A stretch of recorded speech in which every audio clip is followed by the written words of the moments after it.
Bismillahirrahmanirrahim. Assalamualaikum warahmatullahi wabarakatuh.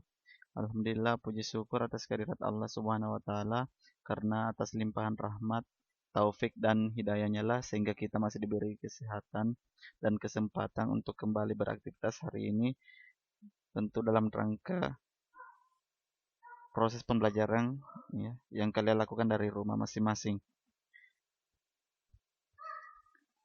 Pada pertemuan sebelumnya, pekan lalu kalian telah menyempurnakan bab 2 tentang perakitan produk. Tentunya kalian sudah bisa memahami tentang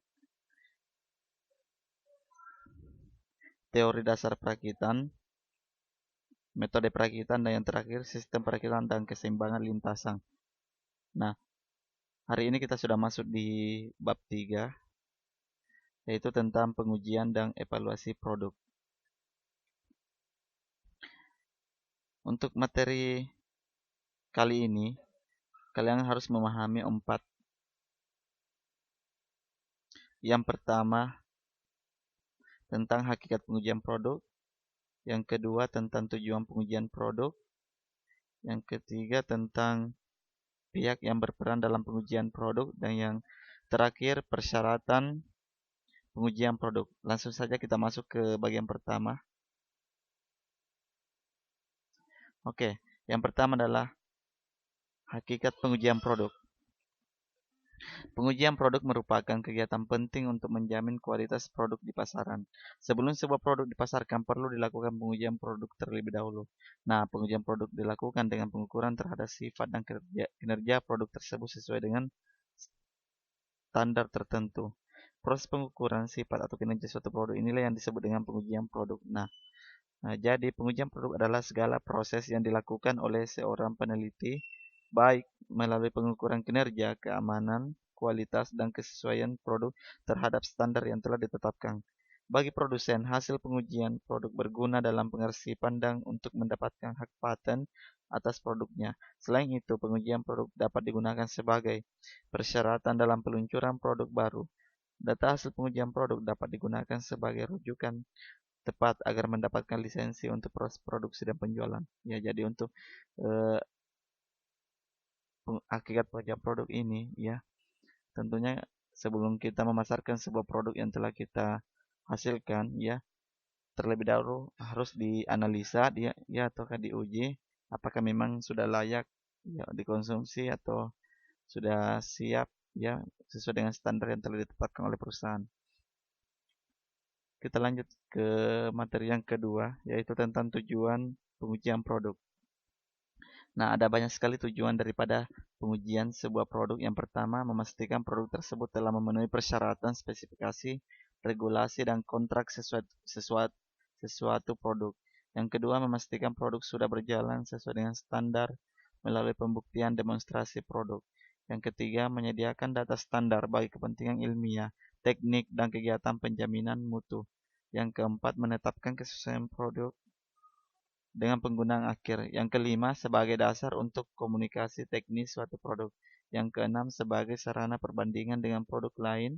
Yang ketujuh, sebagai bukti dalam proses hukum seperti pertanggungjawaban produk, hak paten, klaim produk, dan lain sebagainya. Membantu memecahkan masalah yang terkait dengan kendala produk. Dan yang terakhir, membantu mengidentifikasi efisiensi biaya dalam proses produksi. Ya, jadi inti daripada tujuan pengujian produk ini, ya, selain untuk mendapatkan hasil yang maksimal, ya, tentunya, ya, supaya tidak terjadi hal yang tidak diinginkan, ya, jika sampai ke konsumen produk tersebut, ya, produk yang kita hasilkan. Nah, selanjutnya kita masuk ke pihak yang berperan dalam pengujian produk. Ya, pengujian produk terkait erat dengan aspek keamanan dan kenyamanan konsumen dalam pemakaian produknya. Jadi yang sangat berperan di sini adalah konsumen dengan pemerintah. Nah, kita jelaskan sedikit. Aspek keamanan produk sendiri tidak hanya melibatkan kepentingan konsumen itu sendiri, tapi juga melibatkan pemerintah yang melindungi konsumen. Adapun pihak yang berperan dalam pengujian produk sebagai berikut ada tiga. Yang pertama, pemerintah. Peran pemerintah di sini yaitu dengan mengeluarkan undang-undang yang mewajibkan produsen menjelaskan kegunaan produk dan menjamin keamanan produk. Pemerintah terus mengadakan peningkatan mutu produk dengan menerbitkan suatu rangkaian standar secara nasional, yaitu SNI, Standar Nasional Indonesia. Yang kedua, yaitu perusahaan. Nah, peran perusahaan dalam pengujian produk yaitu menyediakan produk dan layanan sesuai dengan industri. Produsen dapat menerapkan beberapa standarisasi baik yang bersifat fakultatif ataupun standar wajib, ya. Nah, standar wajib ini harus melalui pemerintah. Nah, yang ketiga yang berperan yaitu organisasi konsumen. Peran organisasi konsumen yaitu sebagai perakitan kepentingan konsumen kepada produsen dan pemerintah.